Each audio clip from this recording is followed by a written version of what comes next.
This is The Art of Startup War, and I am your host, Brian McMahon. I am the sensei here at Expert Dojo, the fastest growing startup accelerator in Southern California.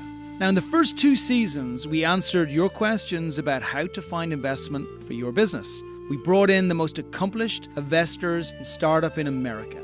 You can find it on iTunes, SoundCloud, and Google Play. Now, here in season 3, we're flipping the script. We're going to hear real stories from entrepreneurs who are in the trenches today. In these episodes, we're going to take our guests through the storytelling model called the entrepreneur's journey.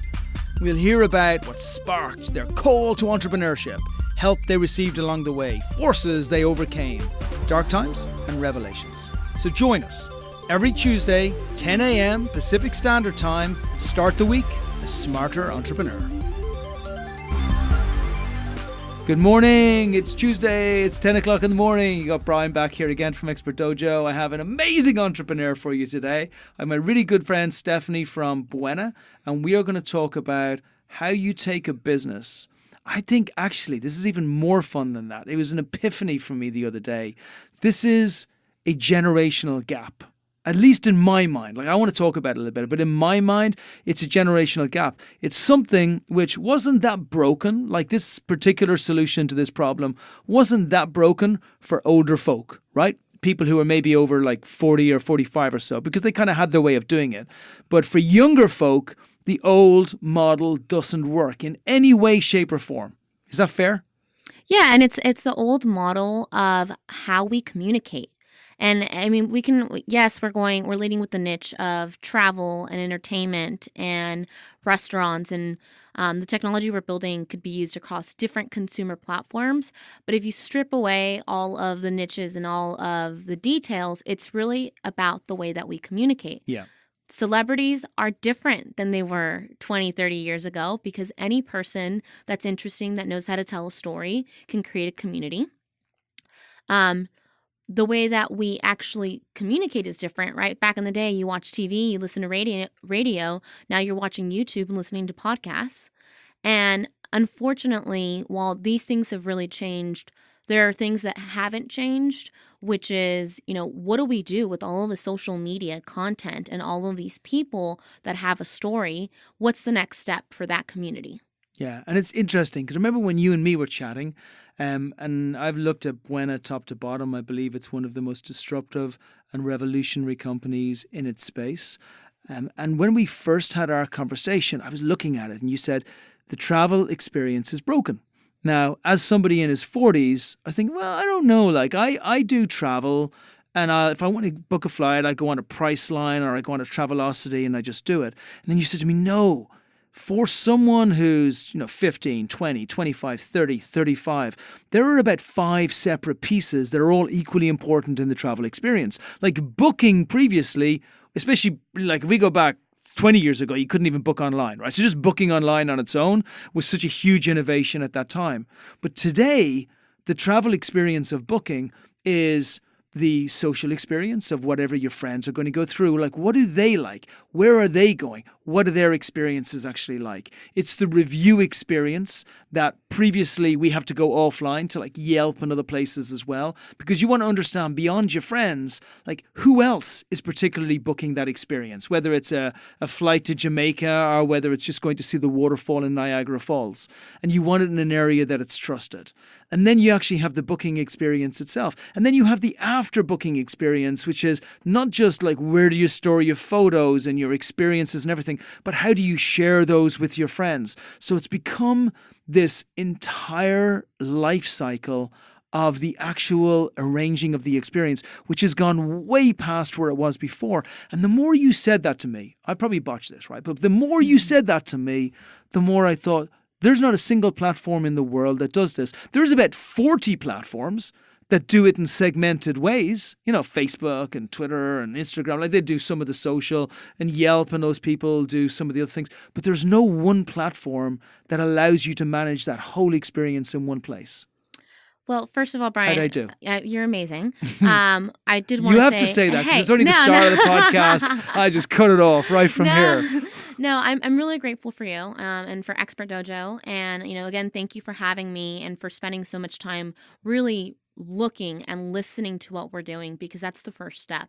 And acknowledging that there is a generational gap and that me and my friends make plans differently than maybe you do or you used to, and that we are communicating differently is understanding the opportunity. Yeah. And if you don't understand the market and that people have different problems than you do, then you wouldn't even give this a shot, right?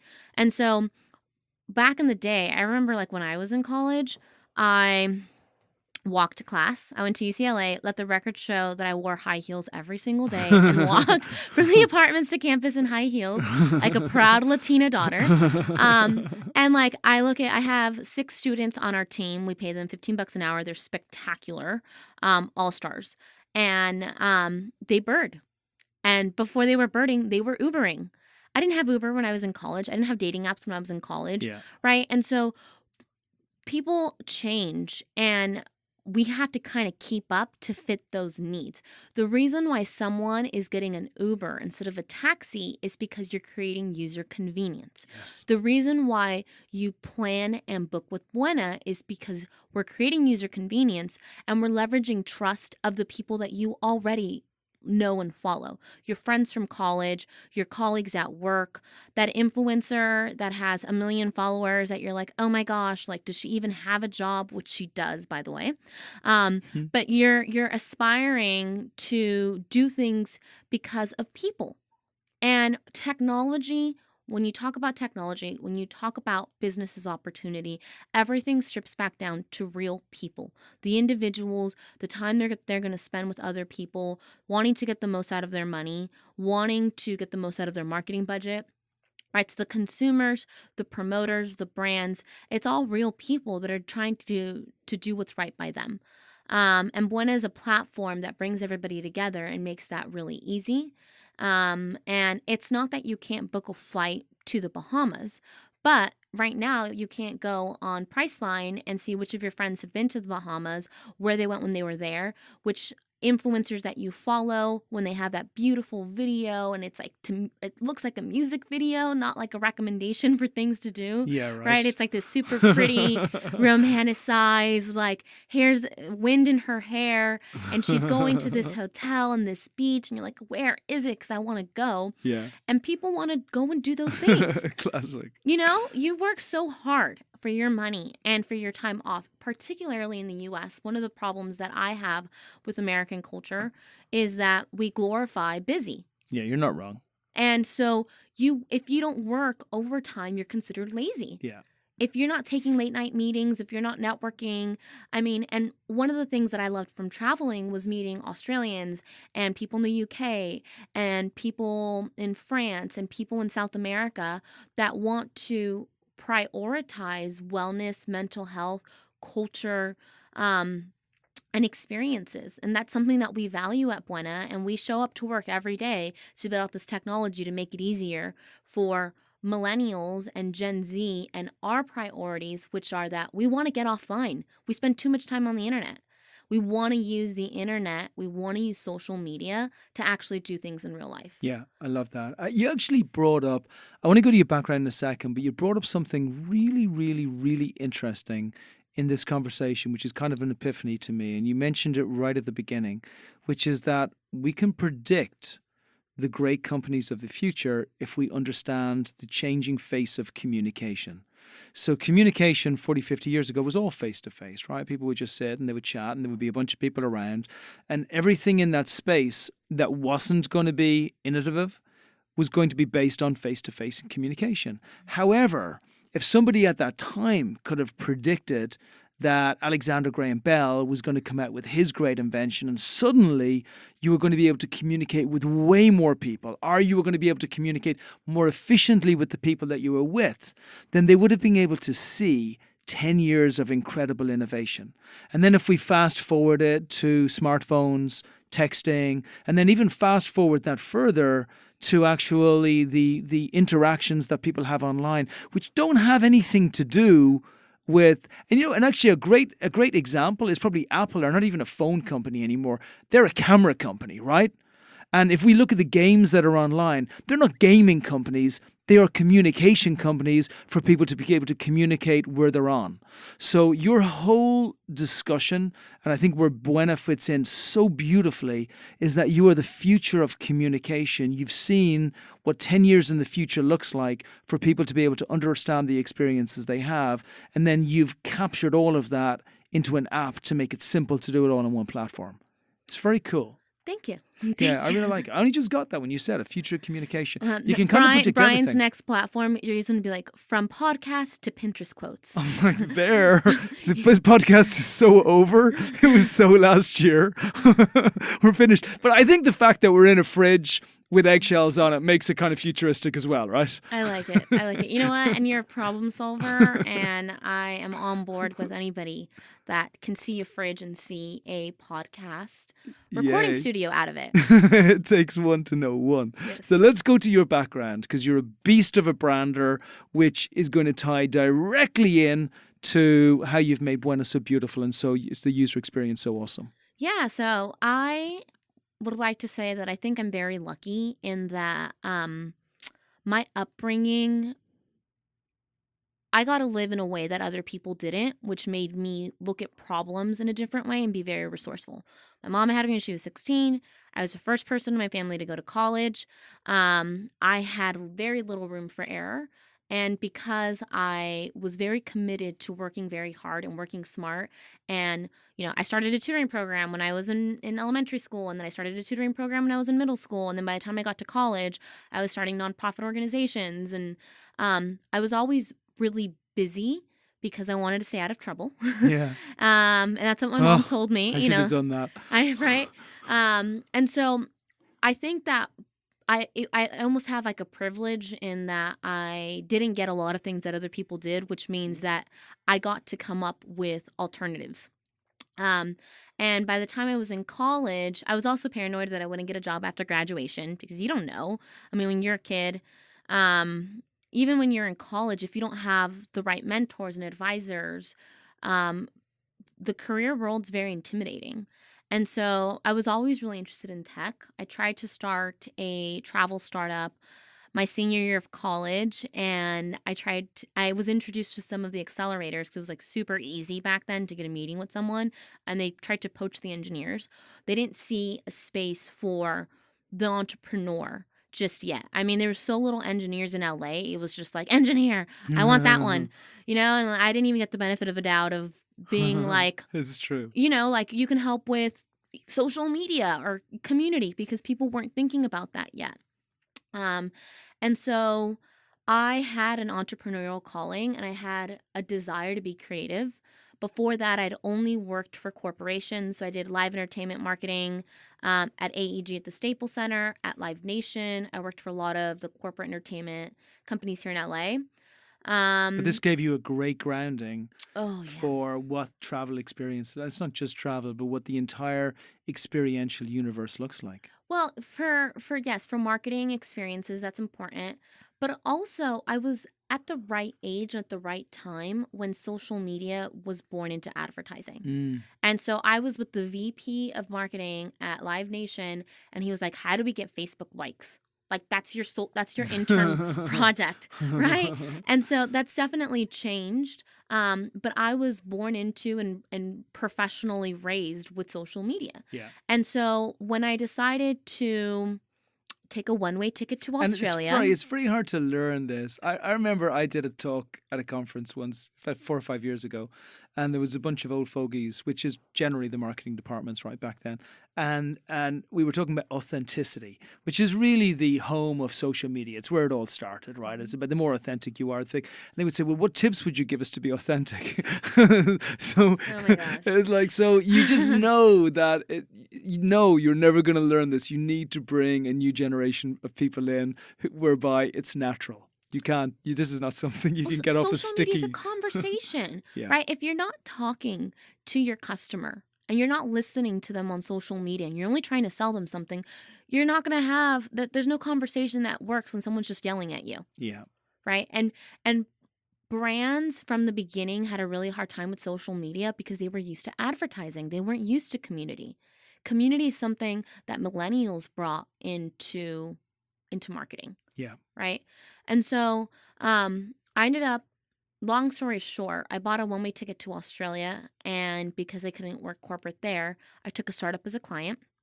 I was 22 years old. She paid me $20 an hour, and I did all of her national marketing campaigns, all of her brand partnerships, the design direction for working with the engineers for the website.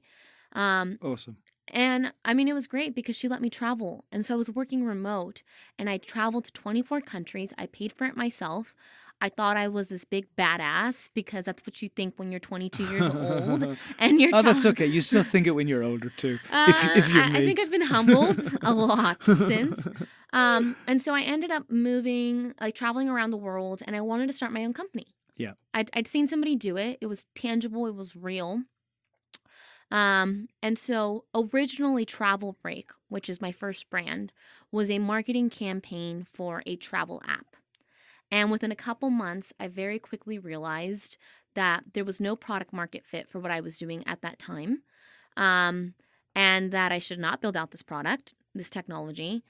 And so I pivot. I made it into a consulting and production company. We specialized in tourism. Brilliant. It became very How did you successful. work it out so early, though? Because most of the time, it's funny, pivoting or changing or doing a different company is awesome. It only sucks when it takes you 3 years to work out that you have to pivot, right? So it didn't. Well, first of all, take advice, right? A lot of people, and you have to really, really listen to your customer. And so something that I've pride myself in is in being the bad cop. I'll go and I'll tell other brands and entrepreneurs, like, this is a bad idea. Yeah. A lot of times people are putting money and work into bad ideas, and you need data to back up your ideas. You need to say, are people using this or not? It's a simple question. Do people use it or do they not use it? And so because it was right timing, um, I was going viral on the internet. I was a writer for Huffington Post. I really quickly gained a lot of Twitter followers. Twitter was hot back then. A lot of my students were probably like, "What's Twitter?" No, just kidding. Mhm. But Twitter was really popular. I started writing for more magazines. I started to go viral. I realized writing doesn't pay. And at the end of the day, I know what it's like not to make any money. And I'm here to create agency for myself and to create wealth for me and my family and for other people, because at the end of the day, you need money to do a lot of things that I want to do. And so I wanted to build a business, and I built it into consulting and production. And so I would help brands understand what influencers were before they were influencer firms. Beautiful. And I helped a lot of creative people that were getting taken advantage of. Um, And you also got a really good insight into even more different forms of marketing, because initially you were getting an insight into social media, how it works. Now you're building in marketing, you're building in influencers, you're building in community. Like, you're getting this full cycle of all of the different marketing channels and how they fit together. all things digital marketing, everything from SEO to partnerships, branding, UI, UX. Um, yeah, I mean, I think that's what's great about being a founder and starting. One is my first tech company, but it's still my second company. And so I understand how to create manuals and processes and how to tackle so many things. I Yeah. feel like if you can figure out online marketing and you can become an expert in that, you can really grow I agree. any business. I agree. I always feel there's the two attributes that are vital. The first one is domain expertise, and then the second one is business development, digital marketing expertise. If you can be amazing at one of those, Or both. if you can be amazing at both, you nail it, right? But if you can be amazing at one, you need to bring in somebody else to be part of the other. If you have both, you have yourself a recipe for a fast going train. And so I felt like things were going well. And I became an advisory board member for Visit California. Um, and I was like, I have too much opportunity here. I have over 100 million reach through my personal influencer network. I have over 100 brand clients that I've worked with. Crazy. Um, I have relationships with journalists and press and experiences. I mean, I've literally been paid to stay at the Four Seasons in Serengeti National Park. How special was my life where I had enough people making me feel like I was a hero to believe that I could be in Yeah. something beyond travel. And I wanted to become a media portrait for women in tech, for Beautiful. creatives in tech, for immigrants in tech, for and I mean, when I started to walk into the room in LA, I mean, I really took a beating for a while. Fortunately, now I have a spectacular engineering team. We have 3 engineers. Talk to me about this, right? So let's go into Buena Mm-hmm. and let's talk a bit. Oh, we're going to get to the piece where we are today, which that's a phenomenal company, which is pivoted for just incredible success. But right at the beginning, maybe some of the tough times when you were building it up, and I don't necessarily talk about people who are detractors, but there's always a lot of them. Can we just look at that and the challenges of actually getting it off the ground? So, I will lead with there are terrible people and there's a lot of good people. And the reason why Buena is where we're at today is because of great people. Um, but if you want to be a startup founder, you have to have some real tolerance. Not you don't have to be tolerant. You can be intolerant of it, but you have to be able to deal with a lot of uncomfortable situations and not let them keep you from succeeding and moving forward. And so, I mean, even before I started Buena, the first person that I talked to ask for advice told me that I shouldn't start a company because it makes me unattractive for marriage. I was 26 years old when I was asking for advice. For real? Yeah. The first angel investor. Was that a man or a woman? It was a man. It was an older gentleman. The first angel investor that I pitched was a female, and she was also significantly older. And she told me that she couldn't take this to her fund, and that she's recommended that I got a male co-founder because they would attribute the success of my first company to the way that I look, and that being a social media influencer was going to hurt my career in tech.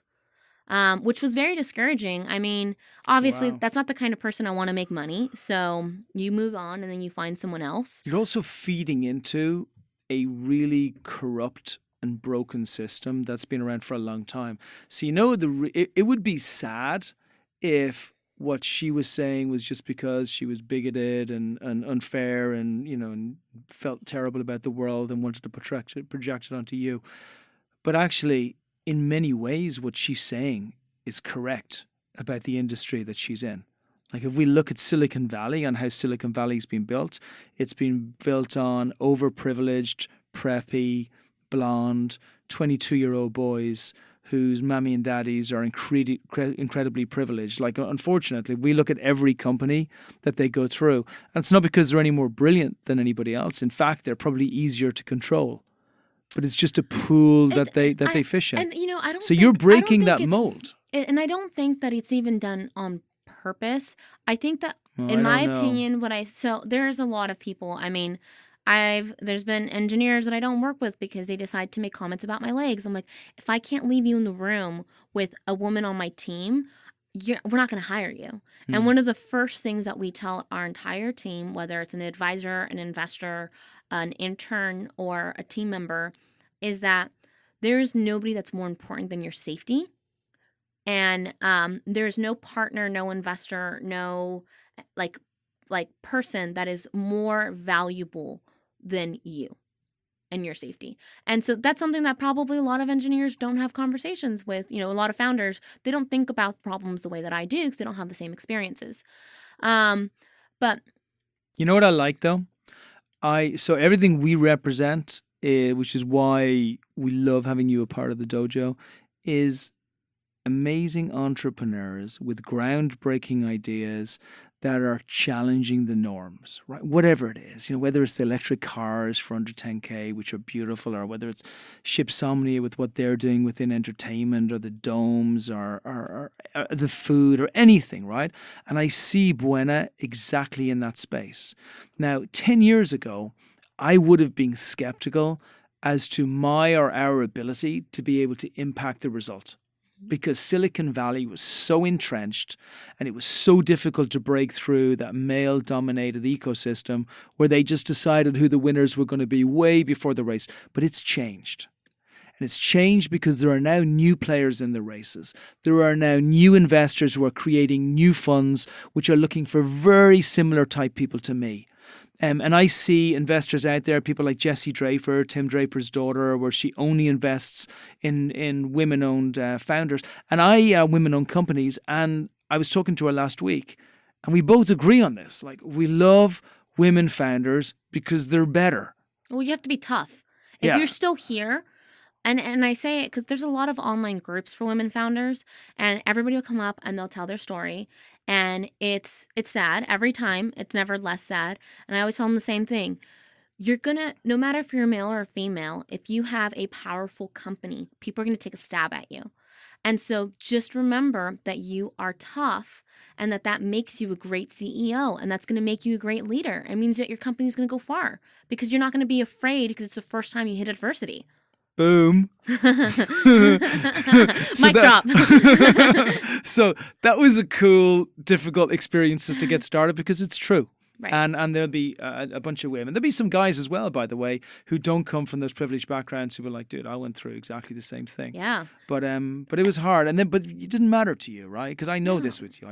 No, I mean, beyond, like... You broke through it straight away. We're still going. How did you build, though? How did you get yourself in a place that you could start getting the team in place? I mean, you're obviously a really fair person, not just how you pay people and the team. I've seen you with your people. Like, you want to bring millionaires all the way through to exit with you here. It's not just about you. But that starting piece is tough. Like, how did you get some money together to pull it off? So what I did is I saved $30,000. And I stayed with friends, so I didn't have an apartment because I didn't want to worry about paying for rent. I didn't know how long it was going to take me. I wanted to be able to go all in and focus. And so I was the bougiest homeless person because all of my friends are incredibly successful in beautiful condos in LA. No, and worse, you used to be in the Four Seasons, in the Serengeti. Life was good. I don't care. No more. About that stuff. And so I paid an overseas team to build out a version of the app to get proof of concept for some of the things that we wanted to do. And then I leveraged that to raise an angel round, recruit an engineering team here in LA. I have 3 engineers that are spectacular, all UCLA alumni. I love those guys. I'm so grateful for them because it was hard. It was really, really hard. Think about it. Most people that are successful are going to help people they know. Yeah. That's just by nature. 100%. Right? And so if you've already exited a startup, or if you're an engineer at, a Series B startup or an enterprise company, you're going to start a company with someone you know. Yeah. Why would you start a company with someone you've never met? So as a woman that was in a communications background, there weren't any engineers in my classes, right? There aren't any engineers in my professional network. And so, and same thing with venture capital. My girlfriends don't work in finance. My girlfriends don't work in tech. I actually do have girlfriends that work in tech now. But when I got started, I had to meet new people. And I had to be someone that was more than a girl with an idea. And so I had to build something. And while it wasn't perfect, it was something that I could show I'm serious. Yes. Right? I will put in my money. I will give up my flashy lifestyle. I understand the opportunity enough that I'm going to make sacrifices, because how can you ask someone that doesn't know you to believe in you if you haven't done anything that shows that you believe in yourself? For sure. So I'm convinced. I'm like, yeah, of course. Stephanie for startup, LA startup president. I'm just kidding. So you built it. You got it ready. Give me a great mentor on the way. Someone who really, really, really helped, because you obviously, look, nothing's going to stop you. You're going to break through brick walls. It was part of what I loved about you at the beginning. But you then get to a stage where you still have detractors, but you have one shining light, or maybe 2 or 3. And those people are absolute inspirations to get you where you're going. So there's 3 people that made a really big impact. The first would be our first angel investor. And so everybody wants to help, but nobody wants to put their money where their mouth is. Sure. And at the end of the day, to start a company, you need money. Yeah. And unless you happen to be related to someone that can write you a really big check, honestly, the best way to help with someone that already knows what they're doing is to write them a check. Yes. Okay. And I hate to be the bearer of bad news because everybody wants to help in so many ways. You either have to be able to do the engineering, do the business, or bill or pay someone to do it. You're right. Yeah. I got the business part down. Yeah. I've built really popular brands. I have the clients. I can do product strategy. I'm a consultant at the #1 product firm in LA. Plug, shameless promotion, Wander. But no, I'm serious. Like realistically, what I needed was an engineer or a check to attract engineers. Who was your first angel? Steve Yu. He's the UCLA CFO from the School of Law. Wow. And I got really, really lucky, and I'm so grateful for Steve because UCLA's Alumni Association did a press article that featured me, and I leveraged it to announce to BUENA because they wanted to push like what I'd done with Travel Break. And so he reached out to me, and he was like, "I love your story. How can I help?" We had a couple meetings where he was learning about our financial stuff because his background obviously is a CFO. That's his value. And eventually he was like, I want to invest. And then eventually he became an interim CFO and COO for the company because he fell in love with the team and what we're doing. And so the best thing to do is spend some time with the founder and honestly write a check. If you can write a Did you ask him for the money or did he offer it to you? He offered it. Boom. He offered the money. Yeah. Yeah. And that's actually, a lot of that is the case. I mean, a lot of founders I find will be so busy looking for money that they don't get the opportunity to build something incredibly strong. Your focus and your undeterring focus. So it's really funny. Whenever I meet you, I feel this intensity of just building something. It's like, well, are we building something the next half an hour? Because if we're not, really, it's been nice talking with you, but maybe we can do it on the weekend or something. Like, I'm building, right? So, and then there are founders like you who just build, right? And because you're building, there are investors, and investors, anybody who's got maybe $50,000 that if they lose, it's not going to be the end of the world. But if they make loads of money, it will feel really awesome as well. And so let's say I'm that person, because I have been that person with you. I offered you money. I begged you to take money because I knew that no matter what happens, you're going to build. And because of your domain expertise and because of the biz dev expertise, you're going to build something beautiful. So as a founder, a lot of the time you listen to these podcasts and even sometimes with me and you think, okay, I'm going to get my 170 names. I'm going to outreach. I'm going to build something amazing. And if you can build something amazing, whether it's a prototype, whether it's a practice, or whether it's the full app, everybody will see that. As long as the right people that it's pushed out to, through digital marketing, through biz dev, through everything else, then people will want to invest in you. Is that fair? I think it is fair. I mean, your work is going to speak for yourself. And I hate to say it because this has been a very humbling experience. I kind of felt really strong in my career, and what starting a startup made me realize what I can do, right? So I'm not an engineer. I can build you a website. I can't build you an app, right? I can build you a WordPress website, but I can reduce costs. I can pull partnerships.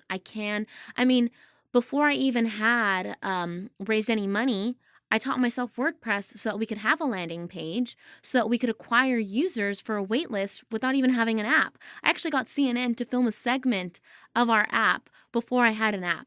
So you gotta prove that what you can do really, really well, and that you can do something. And no one's going to be impressed unless you really do something different. Yeah, which you've done. So now that takes us to the segment of what comes next. Because look, you've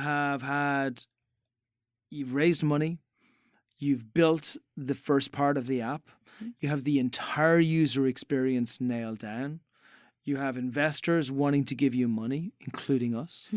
You have I think just the road to success is just beautifully paved out. But take your crystal ball out and look at 2019 and maybe 2020 as well, and just tell us how that looks from a position of raising money for the next stage, which is to get the users, and maybe tie in with that what you're going to get anyway through the people that you know, and then maybe 2020 afterwards. Yeah, so well, there's a couple different ways that we can approach it, and I'll say that one of the things that I did do that has been helpful for Buena was that I started a VC happy hour, and so we have the best investors in LA that we've been creating relationships with, so that when we raise a seed round, it's not a cold call. Smart. And not only that, I've actively been looking to add value to them. So if I can introduce another startup or another investor, whatever I can do that shows that I'm not building a product, I'm building a business and a community, and I'm not going away anytime soon. Hate to break it to you guys, you're stuck with me, but I'll be around, and I'm gonna make an impact in LA tech and hopefully even worldwide one day. So we are raising more money now. We've raised an angel round. We have some options, and we're going to launch to the public. We're going to do a soft launch in California because I want to measure our metrics and understand what's working, as opposed to just like, I have access to the whole wide world and all of these influencers. You got to do things well, not fast. Yeah. And I don't believe in fail fast anymore. I think if your technology doesn't work, I hate fail fast. right? Like, we're spoiled. We don't have time for fail fast. We die way too quick. Yeah. We got to make it right, and then we just get different iterations of right. We started small, and I love that you say that. So when are we going to launch in California, and how much are we trying to raise right now for all the investors listening? We are going to launch in March. Mm-hmm. We actually have a Coachella giveaway. But it's exclusive to UCLA students. Ugh. So, yeah. We have a neon sign that you can take pictures with and post. It's called Don't Be Boring. And our tagline is Don't Be Boring, Download Buena. Yeah. So if you want to take a picture with the neon sign, if you're not boring, you can come by our office. And we're raising $500,000 in pre-seed. Okay, so we're going to get $500,000, which is a very reasonable amount to bring through. And then that pre-seed, how do you see the user growth? And again, for everybody on the podcast, this is just opinion, right? But it's opinion from a relatively educated perspective. Stephanie's been working on the platform for a long time, so she's got a good feel for it. But nothing is factual, but just your feel for what you think is going to happen after the raise goes. Honestly, it could go... It's really, really quickly. So I don't want to give an exact number because I don't want to set unrealistic expectations. Mm-hmm. But I will say that between my influencer community, we reach about 100 million people combined.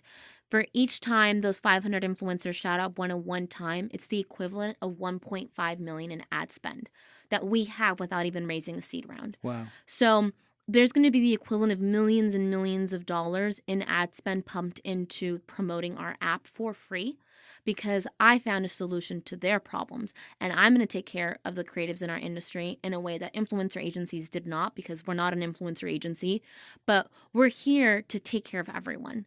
So in some ways, you're a double-sided marketplace where everybody gets to, the influencers can earn money, the consumers get to get a phenomenal experience. The brands get to get a better ROI, return on investment, than they can get on other platforms. Like, it's really smart the way you've taken all of these community, brought them all in together in a way that they can all coexist. My gift is in identifying mutually beneficial relationships, because that's how I was raised. You don't have something, you figure out what someone has and what you can do for them. And so, yeah, we have a big influencer opportunity. And I'm really, really lucky that the influencer community is interested in what we're doing. They've had great feedback. They're excited for me. They've been very patient. But I'd say before we push it to the influencer community, we'll probably do, I don't know, maybe like first 30,000 in California. We have something very niche in LA and in the Bay. It allows me to leverage it for partnerships, not for brand clients, but for media swaps. I have 4,000 emails for reporters, in addition to all of the people that have featured me in the press before. Phenomenal. And then conveniently on my team, another person that's made a big impact is one of my best friends. She exited a company when we were 26, and now she's a managing partner at a PR firm that specializes in early stage tech companies. Beautiful. So she's there. She's going to be my right hand in PR. We have exceptional PR, we have exceptional influencer relationships, and we're going to be doing a college ambassador program that very conveniently our marketing coordinator was the first college ambassador for Bumble. So we have You have a very, very strong team. And look, I think your first phase is pretty easy, which is to become like one of the biggest booking platforms in the world. Woo. Phase 2 is harder, is when like Travelocity or Priceline come in and they try and merge or acquire or work with you. And you're like, I don't know, guys. I don't know if you can pull off the transition. Then you'd be like, you know what? I'll do it, but only if you keep us entirely separate, because I don't want our brand just to get destroyed by integrating with a different type of brand. I'm looking Absolutely. forward to it. You got some cool stuff to come. Okay, tell us. So we know what you're raising. We know where everything's going. Obviously, I love you. I love your brand. I love everything that you're doing. You got everything beautifully in control. How can investors contact you? So if you can give your email address, the website, so people can go onto it, and maybe just a last piece of advice for entrepreneurs everywhere else who are maybe about to go through what you've gone through. So, website is www.buena.life. Buena, it's like the word good in Spanish. We trademarked the word good. I feel great about it. I'm just going to say BUENA. Thank Just as a couple of folks up at the Northeast that might struggle with it, right? Everybody else, down where we are, it's easy, right? Buena.life. I mean, how do you spell Uber? How do you spell Lyft, right? These are fun words. Email is Stephanie@buena.life. I love LinkedIn. Add me on LinkedIn. STEPH, right? STEPHANIE. Wonderful. At buena.life. And parting piece of advice for entrepreneurs everywhere? How they can become like you? And what I mean by you is this. Here's what there's some interviews I'm talking about products and things. What I love about when I sit in a room with someone like you is there are very few people who are in their place in life, who you just know that this is where they were meant to be.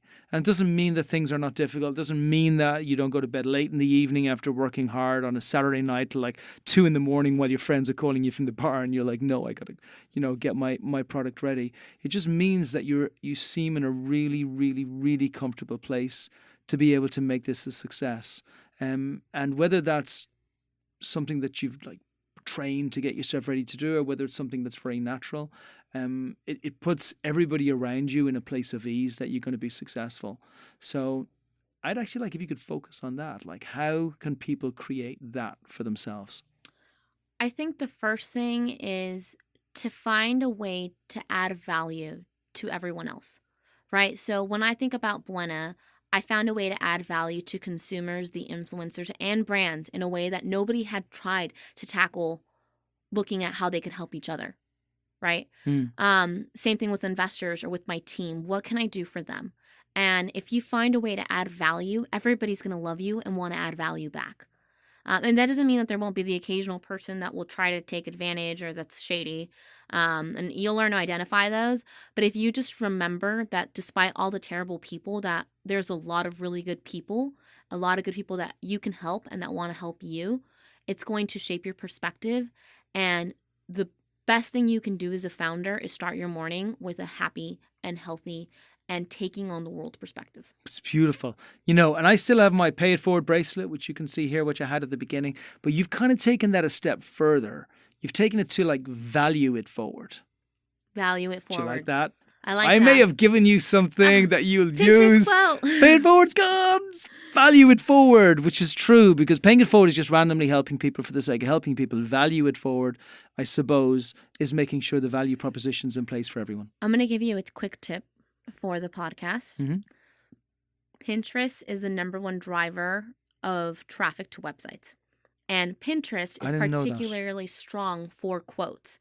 So if you take quotes from the different interviews, could be something you said, doesn't mean like you have to post them, right? Could be on behalf of the podcast or stuff that founder said, and you make them pinnable and people share the pins over and over and over. As long as you make sure that that pin is specifically linked to the podcast, the pins will go viral. They're also evergreen, so they're SEO based. So if you look for entrepreneur quotes, motivation quotes, you'll come up in the search engine on Pinterest, and you will get so much traffic to the podcast from people that need that motivation, to the people that are hungry. The cool thing about having you in a fridge is I can just lock you in here and keep you in. And in like 20 years' time, people will be saying, whatever happened to Stephanie from Buena? Because she's in the fridge. It's awesome. Hey, it's been a pleasure. You're awesome. I'm so looking forward to being a part of your whole success as you drive these things forward. Everybody listening, if you don't contact Stephanie, you're friggin' nuts. And I look forward to everything that comes. Thank you, Brian. And that's a wrap. Thanks for joining us. If you love the podcast, please empower your circle by sharing these stories. The Art of Startup War is brought to you by Expert Dojo. And remember, we invest in startups, $50,000 checks. Make sure you apply on our site if you are one of those great entrepreneurs looking to bring your company to the next level. As far as the Art of Startup War is concerned, we are back every single Tuesday at 10 a.m. So remember, check out the new episodes. If you want to find out what the investors think, check out season 1 or 2. But make sure you join us every single week.